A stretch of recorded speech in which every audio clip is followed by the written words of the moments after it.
There's something you should know about the wife of the Holy Prophet, Aisha.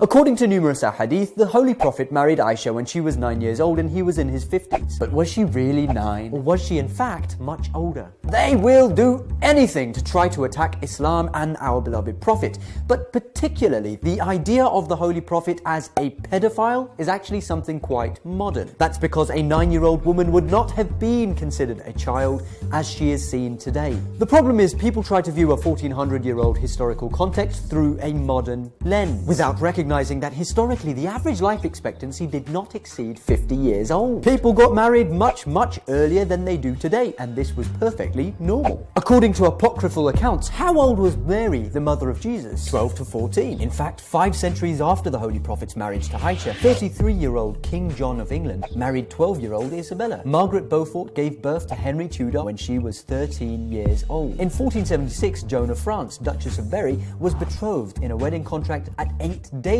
old and was officially married at the age of 12. In 1477, Anne de Mowbray, the 8th Countess of Norfolk, was aged 6 when she got married, and she died at the age of 10. Rukhmabai was married in India to her husband when she was 11, and then the Age of Consent Act in 1891 increased the age of consent for girls in India from 10 to 12. Even as late as 1869, a young Mohandas Gandhi married his 14-year-old wife. It was also the popular norm, as can be seen in the plays, poetry and prose, i.e. the media of the time. Like in Romeo and Juliet. Juliet was 13 in a play written only in the 16th century. This was perfectly normal. You don't see people bashing historical leaders and figures of the Far East or the Far West. No, it's all about Islam. Now today, if a woman is 40 years old, she's good to go. She might even live to see 80. But back then, a 40-year-old woman would be a grandmother like, "Hello, I'm 40 years old." The average life expectancy for a male child born in the UK between 1276 and 1300 was 31.3 years. So if you lived to see 30, you'd be like, "Back in my day, we didn't just sit around watching biscuit videos." You'd be married with kids, maybe even grandkids at tops by 20 to 30 years old. And your wife would have to be significantly younger than you, because women go through menopause and lose their reproductive abilities later on in their lifespan. Today, to be 45 to 65 means to be middle-aged.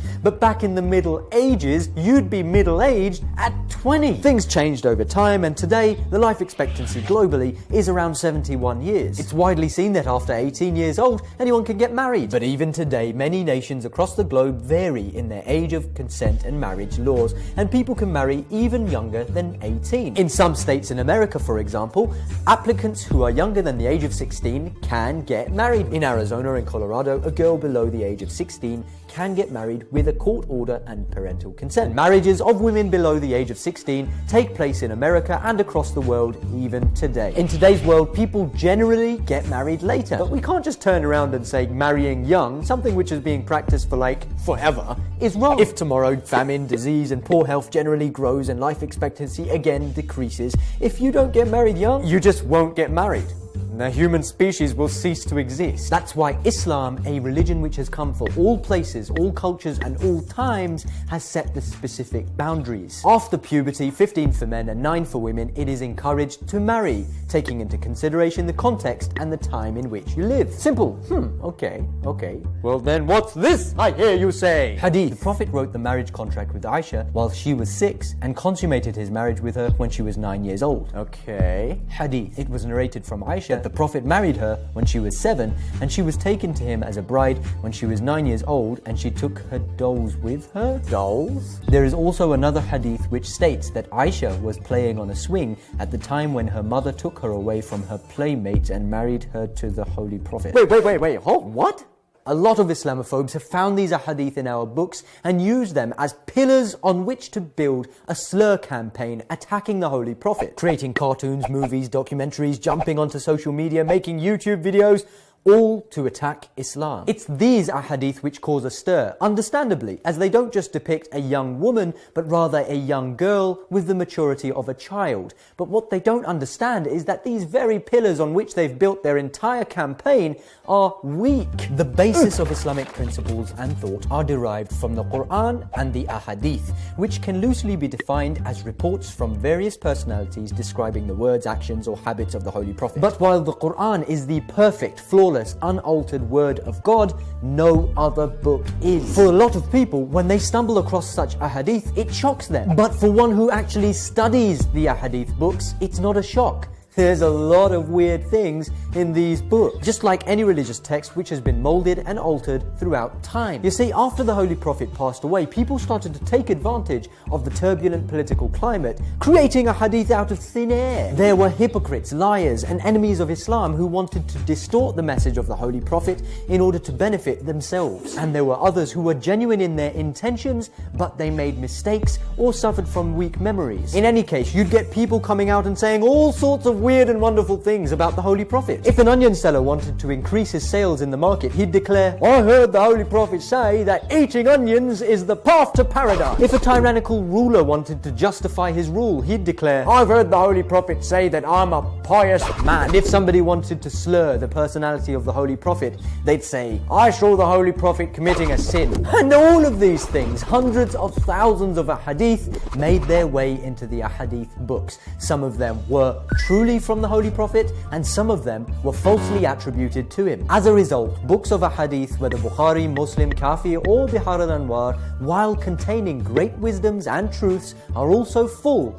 of falsified, fabricated and weak ahadith. And so Islamic jurisprudence and scholars derived a methodology to decipher which of the ahadith are true and which of them are false. Firstly, there are many ahadith which contradict the Quran. It is unanimous amongst Muslims that if any hadith contradicts the Quran, such a hadith ought to be totally disregarded, since the Quran is the only perfect divine book. Secondly, if there are many strong hadith or historical references contradicting a particular hadith, this hadith is considered to be da'if or weak. Thirdly, any given hadith has a chain of narrators. For example, hadith X was reported by person A, who reported from person B, who reported from person C, who heard it from the Holy Prophet.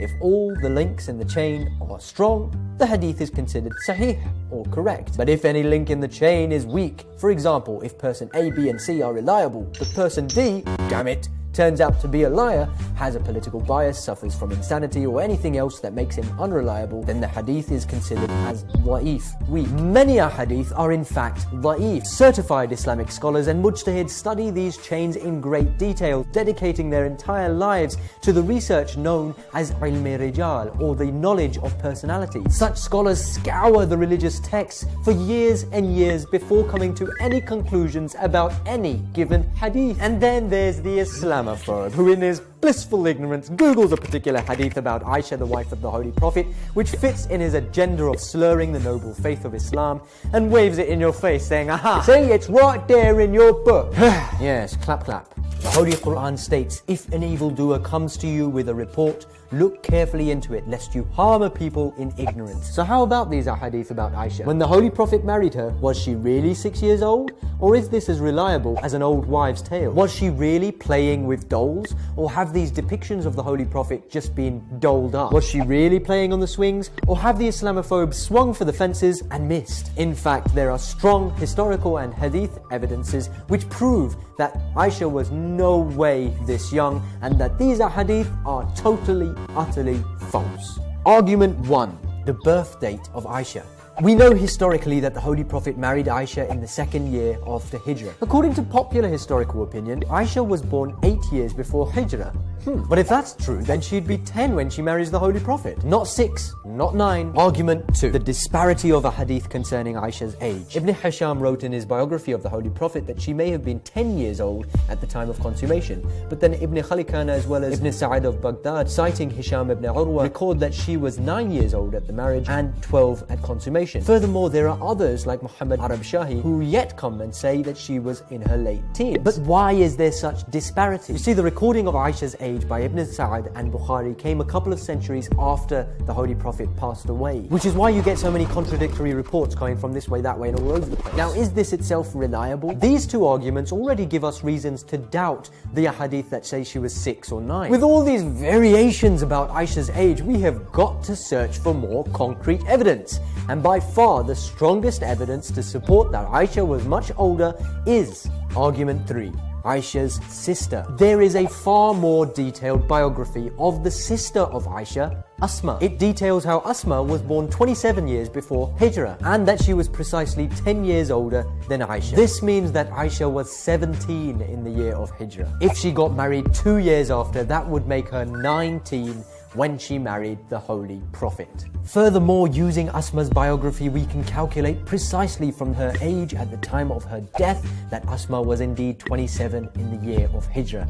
This again confirms that Aisha was in fact in her late teens. While the exact age of Aisha may be up for debate, these are empirical evidences irrefutably proving that Aisha was no way as young as has been suggested. It is absolutely clear that these ahadith which say that Aisha was playing with dolls or she was on the swings are absolutely and utterly false. 19-year-olds don't play with dolls. To conclude, women have been marrying much earlier than they do today. One cannot simply judge a historical context through a modern lens. If Islamophobes want to attack the Holy Prophet, they should at least get their facts right. Maybe you should try and study Islam genuinely, maybe even become a mujtahid. But if you don't want to do that, then at least learn these 2 words. Shut up.